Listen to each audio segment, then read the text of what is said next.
Fala galera, tudo bom? Continuando ainda sobre transporte pela membrana, vou falar com vocês agora sobre transportes de grandes blocos.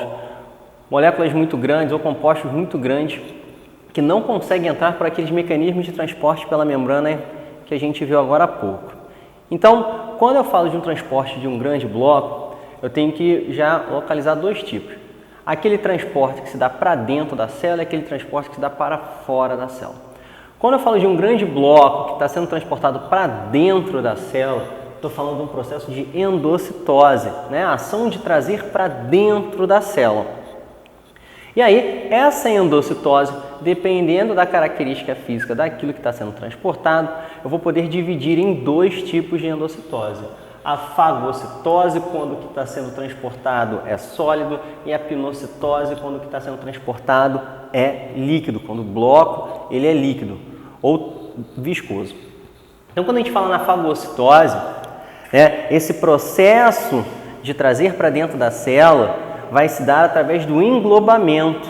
Por quê? Porque a célula ela vai pegar aquilo que está lá de fora e trazer para dentro da célula com o auxílio da membrana, onde a célula vai emitir, vai projetar, tá? Ela vai botar para fora expansões da membrana que nós vamos chamar de pseudópodes. Então, por exemplo, quando eu tenho um macrófago englobando uma bactéria, a bactéria é um bloco sólido, e aí a membrana ela é projetada para cima da bactéria e ela vai englobar, ela vai abraçar aquela bactéria e vai trazer para o interior da célula. Então aqui, ó, pseudópode sendo emitido, e aí quando um lado da membrana encosta no outro, eu vou trazer para dentro essa vesícula decorrente desse processo de englobamento.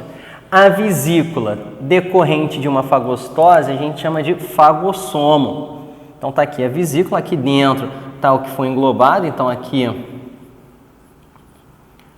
tá a bactéria. Quando eu falo já numa pinocitose, diferente da fagocitose, que é por projeção da membrana, em vez de, que nem na fagocitose, a membrana ser projetada para fora, a membrana ela vai formar uma cripta, ela vai se dobrar para dentro da célula. E aí aquele composto vai cair nessa cripta.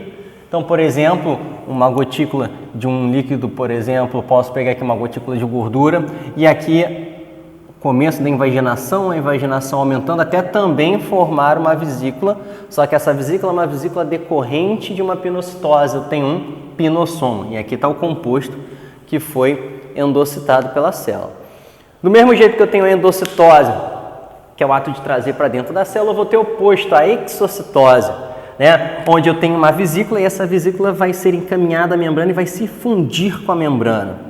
Por que ela consegue se fundir com a membrana? Porque ela é composta, seu revestimento também fosfolipídico, também de uma bicamada, e eu vou eliminar o conteúdo que eu tenho aqui para o meio extracelular. Pode aparecer com o nome de plasmocitose, pode aparecer com o nome de plasmatose, tudo processo de exocitose.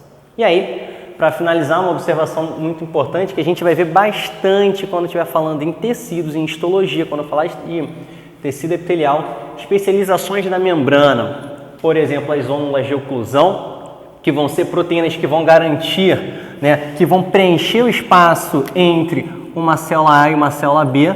Isso é importante porque obriga o fluxo de qualquer coisa a não passar por entre as células e sim passar, obriga, tem um nutriente aqui qualquer, em vez dele passar por entre as células, ele obriga esse nutriente a passar por dentro das células. A gente vai encontrar isso no epitélio intestinal. Assim como, por exemplo, as ônulas de adesão, para aumentar a adesão entre as células.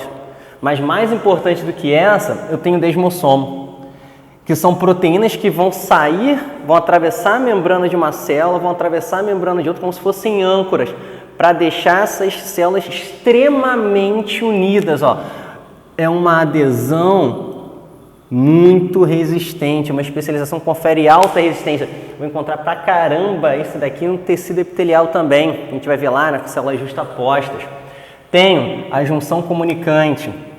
Galera, dependendo do livro que vocês estão utilizando, pode aparecer com o nome de junções do tipo GAP, São canais que se formam através das membranas que vão permitir, deixa eu pegar a caneta aqui, a troca de moléculas de íons entre uma célula e outra. A gente vai ver isso aí muito importante quando eu falo de tecido muscular estriado cardíaco. A gente vai ver isso daí. E também para aumentar a adesão e também dificultar essa passagem, a gente tem as interdigitações, onde a membrana de uma célula vai se dobrar para cima da outra, como se fosse peças de Lego, peças de quebra-cabeça. Eles não se encaixam com o contorno de um na outra? Aqui. Tudo isso para aumentar a adesão. E aí, quando eu falo de aumentar a adesão, tem que lembrar, né, gente? Células coladas, células unidas, uma grande quantidade, estou falando já na formação de um tecido, que a gente vai ver daqui a pouco. E aí, para finalizar, desmossomo está ligando célula com célula. Mas eu tenho uma outra especialização que é o hemidesmossomo, que está ligando não célula a célula, como aquele cara lá, e sim célula a matriz extracelular, ou, por exemplo, a proteínas da lâmina basal, para garantir que o conjunto de células consigam se ligar no substrato proteico onde elas estão apoiadas, né? Hemidesmossomo porque é só de célula para proteínas de fixação e não de célula a célula. Aí eu tenho o desmossomo. Show? Galera, continue estudando e a gente vai longe.